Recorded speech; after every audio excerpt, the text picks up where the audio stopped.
అఖండ తాండవం మరి ఈ సినిమా అప్పుడు పెద్ద సంచలనంగా మారింది. మరి ఈ సినిమాలో చాలా అంశాల మీద జనాలు ట్రోల్ చేస్తున్నారు.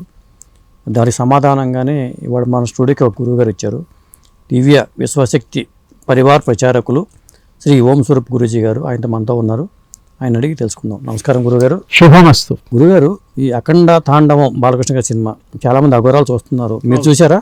ఇంకా అది అవకాశం కుదరలేదు. అవకాశం ఉన్నప్పుడు అది కూడా శివతత్వాన్ని గురించి అంటే చాలా మంది దాన్ని ప్రశంసించారు కాబట్టి మేము సినిమాలకి దూరం, దేవుడికి సంబంధించింది అని అన్నారు కాబట్టి ఆ ఆలోచన చూద్దామని ఆలోచన ఉంది. మోడీ గారు కూడా చూస్తున్నారట. అవును, అందుకనే మరి అఘోరాలంటే ఎవరైనా శివస్వరూపమే కదా, ఎవరైనా వారిని చూడడం ఆ శివుణ్ణి చూసినట్టే సాక్షాత్.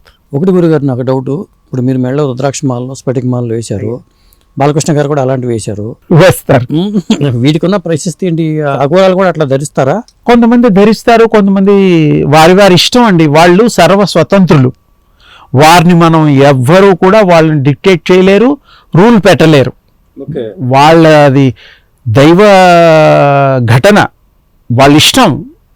కానీ ఎవరికి హామ్ చేయరు, ప్రజల్లోకి రారు. వారి లోకమే వేరు, మన లోకం వేరు. మనది మానవ లోకం అయితే వాళ్ళది అఘోర లోకం. అంటే ఈ మాలల ప్రత్యేకత ఏం చెప్పండి అసలు? అంటే ఈ మాలలు, ఈ రుద్రాక్షలు అంటే రుద్రుడి యొక్క కళ్ళు అని అర్థం. ఇది పంచముఖి సర్వధారణంగా అందరూ వేసుకునేది. ఇది వేసుకోవడం వల్ల బాడీకి స్కిన్ డిసీజెస్ కానీ కొంచెం రేడియంట్ హెల్త్ ఉండడానికి ఇంతకుముందు గతంలో ఎంతోమందికి ప్రూవ్ అయింది, సైంటిఫిక్గా కూడా ప్రూవ్ అయింది. అందుకని అందరూ ధారణ చేసేవాళ్ళు, ఆడవాళ్ళు కూడా ధారణ చేయొచ్చు. గతంలో ముని మౌనులు, వాళ్ళ ధర్మపత్నులు, వాళ్ళు కూడా ఆశ్రమాల్లో కట్టుకొని మెళ్ళలో వేసుకోవడం మనం చూస్తూ ఉంటాము, చరిత్రలో కూడా ఉంది. అందుకని అది మంచిది ఆరోగ్యానికి. సైజులు అవన్నీ కాస్త చూసి, పంచముఖి చాలా అది శ్రేష్టము, తేలిక, ఏమి ఇబ్బందులు ఉండవు. ఒక్కొక్కటి ఏకముఖి, ద్విముఖి, చముఖి అవి వేరు. మళ్ళీ అది పర్పస్ఫుల్గా సాధనలు చేయడానికి పెట్టుకుంటారు. ఇప్పుడు అఘోరాలకి శక్తులు ఉండటం వాస్తవం అయినప్పుడు ఇంకా ప్రత్యేకించి రుద్రాక్షలు ధరించాల్సిన అవసరం లేదు. వాళ్ళు దాని మీద పెద్ద ఇంట్రెస్ట్ ఉండదు. బాలకృష్ణ గారు చాలా భారీగా వేశారు కాబట్టి అంటే ఆయన గారు బేసిక్గా మరి మన ప్రాపంచికంలో ఉన్నారు కాబట్టి వారు వేసుకోవడంలో మామూలుగా కూడా వేసుకుంటారు. సినిమా కోసం వేసి ఉంటారేమో బహుశా. లేదంటే మామూలు కూడా కొన్ని ఉంటాయి ఆయనకి. సినిమా కోసం కూడా ఇంకొన్ని ఎక్కువ వేసి ఉండొచ్చు బహుశా. అది కొంచెం గెటప్ కూడా భీకరంగా ఉండడం తప్పు లేదులేండి, వేసుకున్నా తప్పు లేదు. అది వేసుకోవాలని కూడా పెద్దగా ఇది లేదండి. వాళ్ళు అన్నిటికీ అతీతులు. ఇంకో డౌట్ గురువు గారు, ఇప్పుడు మహాకుంభమేళ సన్నివేశాలు కొన్ని చూపించారు, మొన్న జరిగిన ఆ దృశ్యాలన్నీ కనిపించినాయి. అందులో ఏంటంటే ఆ సినిమాలో ఒక వైరస్ని వ్యాపింపు చేస్తారు, నదిలో కలుపుతారు అన్నమాట. దానివల్ల చాలామందికి రకరకాల ఇదేన్నీ వస్తాయి. ఓకే, సరే, అఘోరాలు కానీ నాగసాధులు కానీ అంతగా ఉండే ఆ ప్రాంతంలో మరి ఆ వైరస్ని నిర్వీర్యం చేయలేరా? అఘోరాలు లేకపోతే నాగసాధులు ఆ మహిమ వల్ల చేయలేరా? ఆ లాజిక్ లేకుండా సినిమా తీశారంటున్నారు కదా.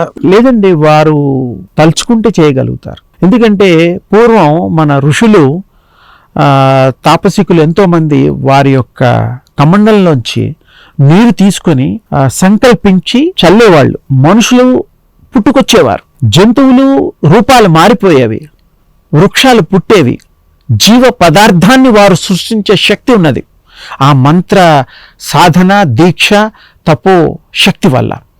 అందుకని అది సాధ్యము కానిదంటూ లేదు, చాలా వారికి కుదురుతుంది. ఆ స్థాయి శివ సాక్షాత్ శివస్వరూపాలు అవి. వారికి సాధ్యం కానిదంటూ ఉండదు. వారు మామూలుగా మానవుల్లాగా కోరికలు ఉండవు. ఎంతసేపు దేవుడికి వారే స్వయంగా శివస్వరూపంగా భావించి అందులో తన్మయం చెందుతూ ఉంటారు. ఇంకోటి ఒకటి అండి, చాలా మంది ట్రోల్ చేస్తుంది ఏంటంటే, అందులో బాలకృష్ణ గారు తన తమ్ముడి కూతురు జననిని కాపాడే సన్నివేశం వస్తుంది. అక్కడ మరి ఒక వ్యక్తిని ఇట్లా చంపి ఆ శిరస్సుని ఇలా పెట్టుకుని ఆయన్ని శీర్షాసనం వేసినట్టుగా హారతి ఇస్తాడనమాట. ఇప్పుడు మంగళహారతి అంటాం, శుభకరం. మంగళహారతి అంటే శుభకరమైన హారతి అని. ఇది మరి అమంగళహారతి అనుకోవాలా, మంగళహారతి అనుకోవాలా? కాదు, వారికి శిక్ష వేయడం ఒకటి, వినాశనాన్ని సమూలంగా నిర్మూలించడం. ఆ విధంగా మనం తీసుకోవచ్చు. వారు ఎలాగైనా చేసినా అది చేయగలరు, అది ధర్మమే అయిపోతుంది. అంటే అఘోర శక్తి ఉంటది కాబట్టి ఎనీథింగ్ వాళ్ళు, కానీ అది ధర్మానికి అనుగుణంగా ప్రవర్తనగా తీసుకోవడం అది సబబు. అంటే జనం ఏం చేస్తారంటే సూపర్ హీరో లాగా మరీ చేతితో ఇలా పెట్టుకుని, సూపర్ హీరో కాదండి, ఆ పవర్స్ ఎలా ఉంటాయంటే గాల్లో ఎగురుతారు, నీళ్లలో నడుస్తారు, అగ్నిని పుట్టించగలరు, వర్షాన్ని కురిపించగలుగుతారు, అంత అతీంద్రియమైన శక్తులు ఉంటాయి.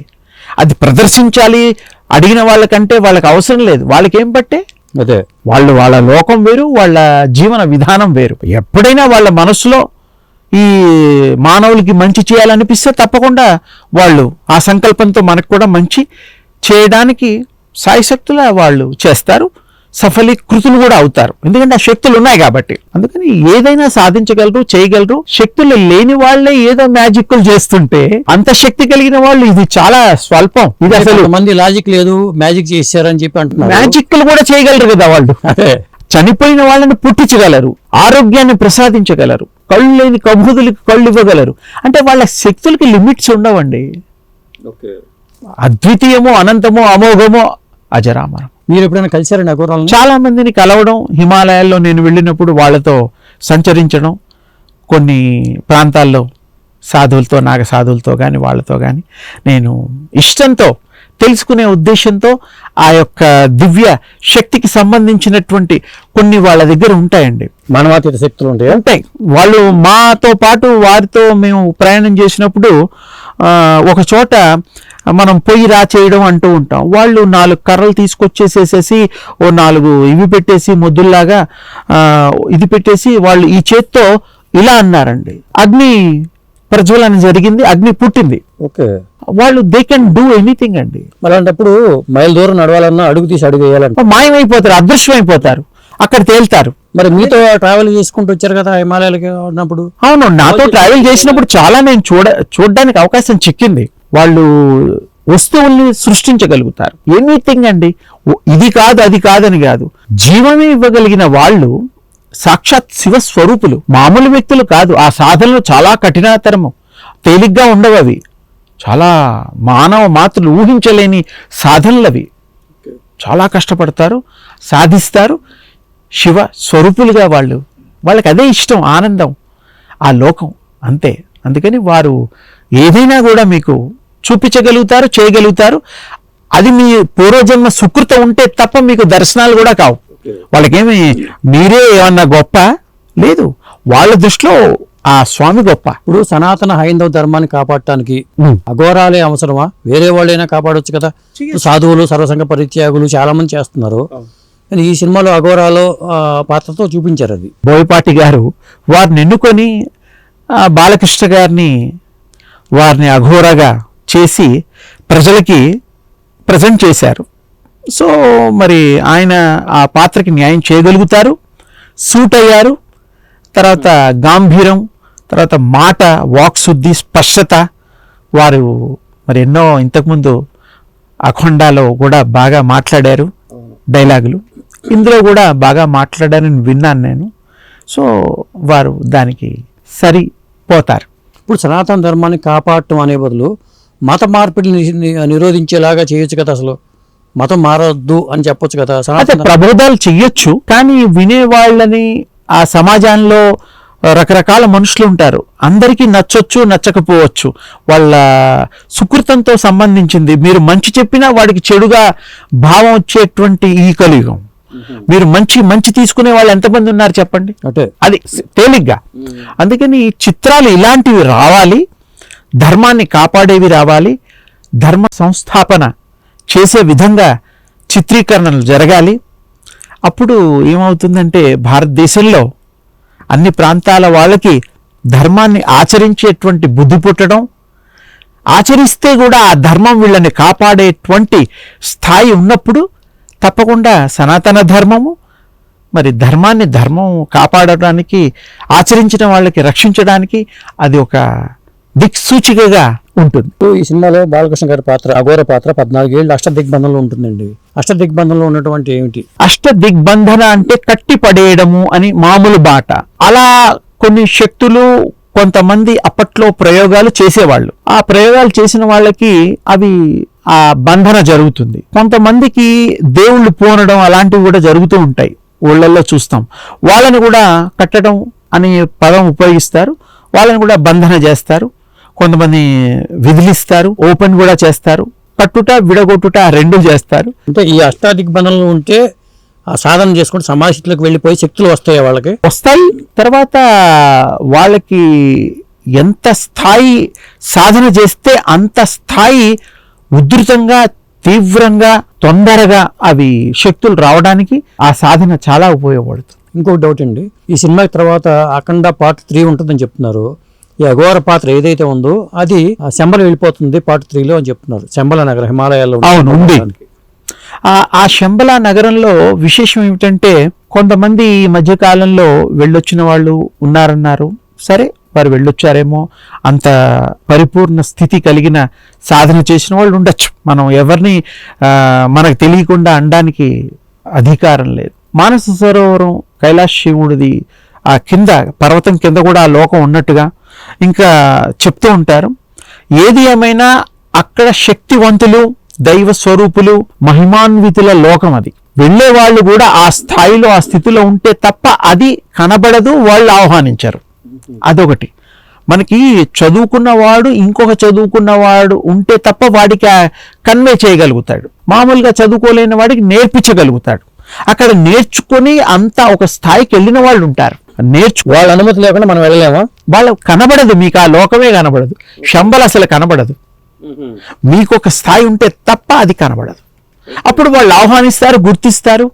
ఇప్పుడు రజనీకాంత్ గురువు గారు, ఆయన ఫాలో అయ్యేటువంటి మరి స్వాములు బాబాజీ, యుక్తేశ్వరానంద వాళ్ళు కూడా ఉన్నారు. మరి వాళ్ళు కూడా ఇంకా ఎప్పుడు పడితే అప్పుడు సజీవంగా ఆ శరీరాలతో మీకు ప్రత్యక్షం అవుతారు ఈ రోజుకి.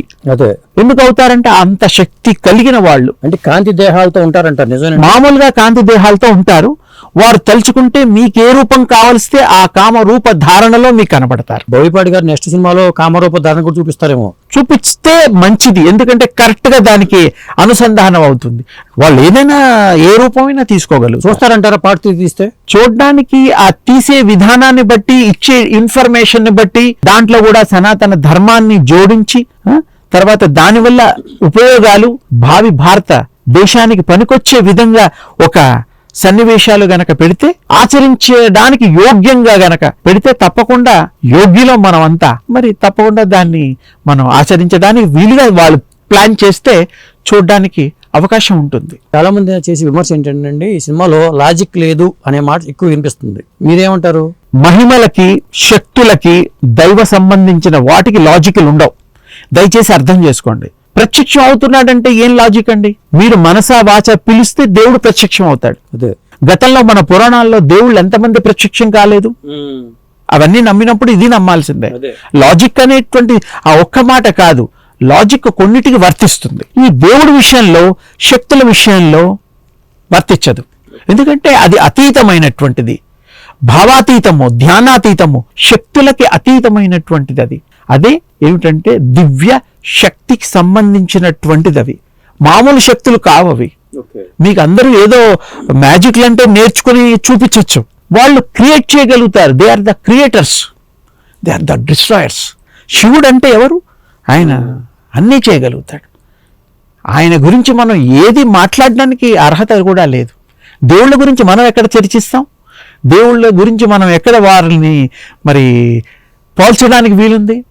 శక్తులకి మామూలుగా ఆ స్థాయిలో ఉండేవాళ్ళు ఏమైనా చేయగలుగుతారు.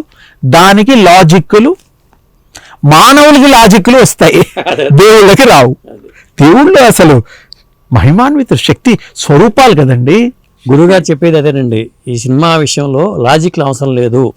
బాలకృష్ణ గారు ఏం చేసినా ఇప్పుడు ట్రోల్ చేసే వాళ్ళకి ఏంటంటే సమాధానం ఇదే. ఇవి చేసిన హారతి ఇవ్వటం కానీ, లేకపోతే అందులో సన్నివేశాలు కానీ, అఘోరాలకు ఆ శక్తులు ఉంటాయి కాబట్టి దానికి లాజిక్ తో పని లేదని చెప్తున్నారు గురుగారు. అంతేకాదు వాళ్ళకి ఆ శక్తులు ప్రదర్శన చేయగలుగుతారు, చూపించగలుగుతారు. అసలు వాళ్ళకి అష్టసిద్ధులు చాలా చిన్న విషయం. ఇంకా అతీతంగా కూడా వాళ్ళ సాధనలో సంపాదిస్తారు.